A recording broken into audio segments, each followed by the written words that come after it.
सन्मुख विराजमान श्री परमहंस महान विभूतियों के सुंदर पावन दर्शन दीदार करते हुए एक बार ऊंचे और मीठे स्वर में मिलकर बोलिए जयकारा।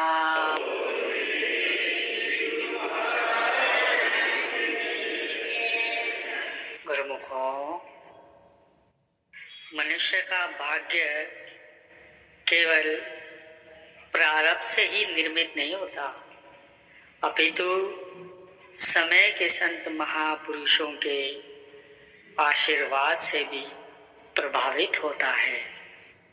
एक बार की बात है, महर्षि नारद मुनि भगवान नारायण से मिलने जा रहे थे, तो रास्ते में उन्हें एक औरत मिली और उनसे विनय की कि मुनिवर, आप हमेशा भगवान नारायण से मिलते हैं, तो कृपा करके मेरी एक विनती उनसे कीजिए कि मेरे घर में औलाद नहीं है, तो उनसे पूछिएगा कि मेरे घर औलाद कब होंगी।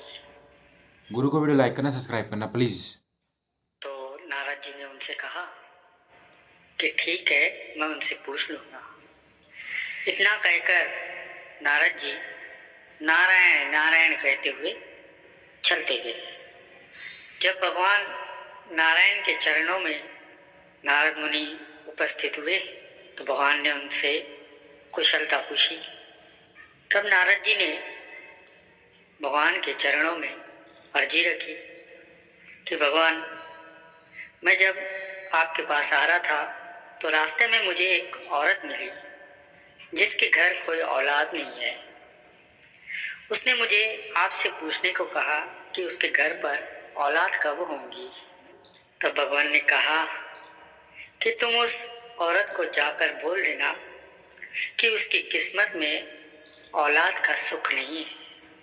अब जब नारद मुनि वापस लौट रहे थे तो वह औरत बड़ी बेसब्री से नारद जी का इंतजार कर रही थी।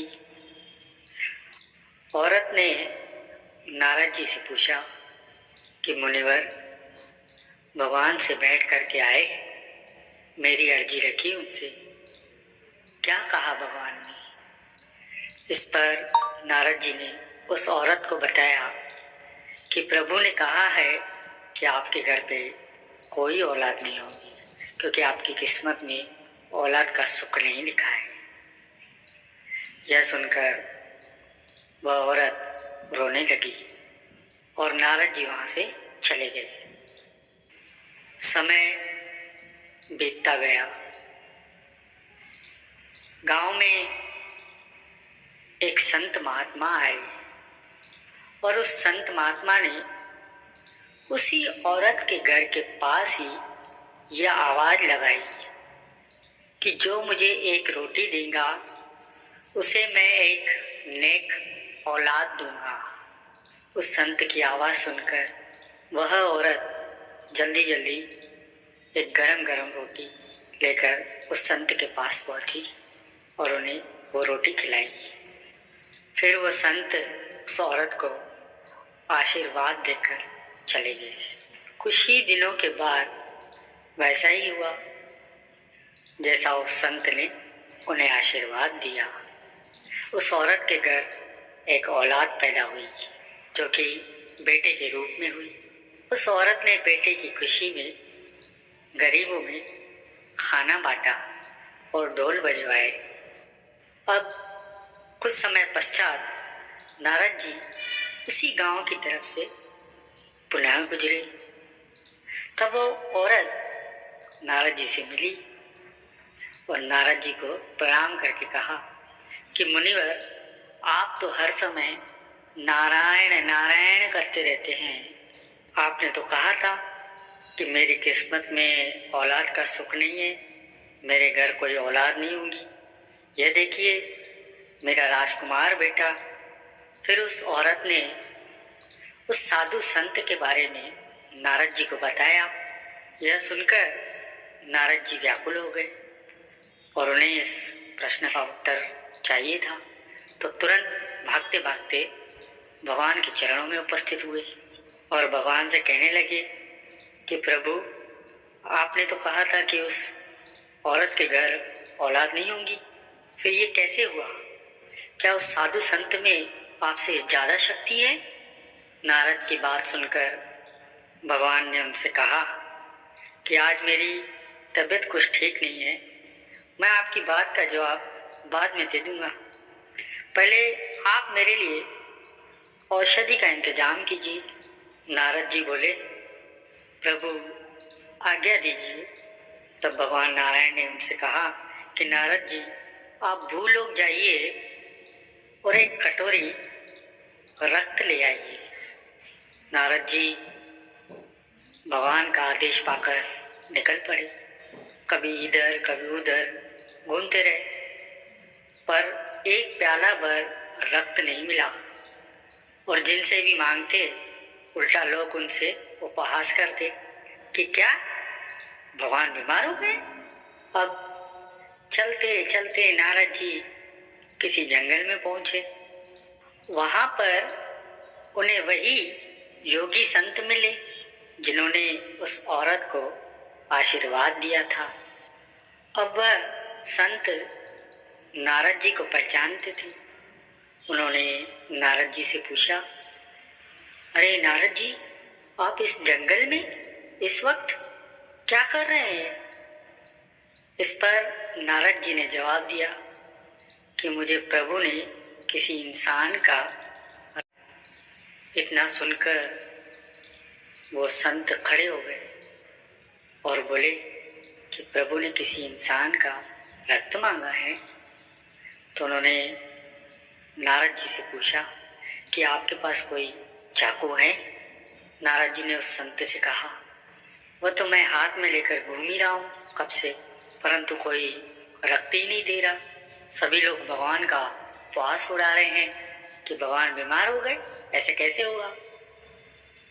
तब साधु ने अपने शरीर से एक प्याला रक्त निकालकर नारद जी को दिया और भगवान के श्री चरणों में उनकी तरफ से मत्था टेकने को कहा। नारद जी मन ही मन बड़े खुश हुए कि चलो प्रभु की औषधि का इंतजाम हो गया। अब नारद जी खुशी खुशी भगवान के श्री चरणों में उपस्थित हुए और उन्हें औषधि देते हुए कहा कि प्रभु ये लीजिए, एक प्याला रक्त मैं आपके लिए लाया हूँ। प्रभु नारद जी की तरफ देखते हुए मुस्कुराकर कहने लगे कि नारद जी, आपने मेरे से एक प्रश्न किया था उस औरत के बारे में जिसकी किस्मत में औलाद का सुख नहीं था। यही आपके प्रश्न का उत्तर है। नारद जी प्रभु की बात सुनकर हैरान हो गए और प्रभु से विनती करने लगे कि प्रभु मैं कुछ समझा नहीं। तब प्रभु नारद जी को समझाने लगे कि नारद जी, जिस साधु संत ने एक प्याला भर रक्त मांगने से उन्होंने इतना सारा रक्त हमारे लिए भेज दिया, तब क्या उस संत की दुआ करने पर मैं किसी को औलाद नहीं दे सकता? और नारद जी उस औरत को औलाद के लिए दुआ और आशीर्वाद आप भी तो दे सकते थे, परंतु आपने ऐसा नहीं किया। और हमारे लिए भी जब हमको रक्त की आवश्यकता थी तो रक्त तो आपके शरीर में भी था, परंतु आपने नहीं दिया। आप तो हाथ में चाकू लेकर इधर उधर घूमते रहे। प्रभु की ये बात सुनकर नारद जी श्री चरणों में दंडवत प्रणाम करने लगे और उनसे क्षमा मांगी। गुरुमुखों, अभी ये आपने प्रसंग सुना, कितनी महान शक्ति होती है संतों के आशीर्वाद में। उस आशीर्वाद के आगे प्रकृति भी झुक जाती है और संतों के आशीर्वाद की जब इंसान के मस्तक पर मुहर लग जाती है तो उस विधान को भी अपना नियम बदलना पड़ता है। गुरु को वीडियो लाइक करना, सब्सक्राइब करना प्लीज़।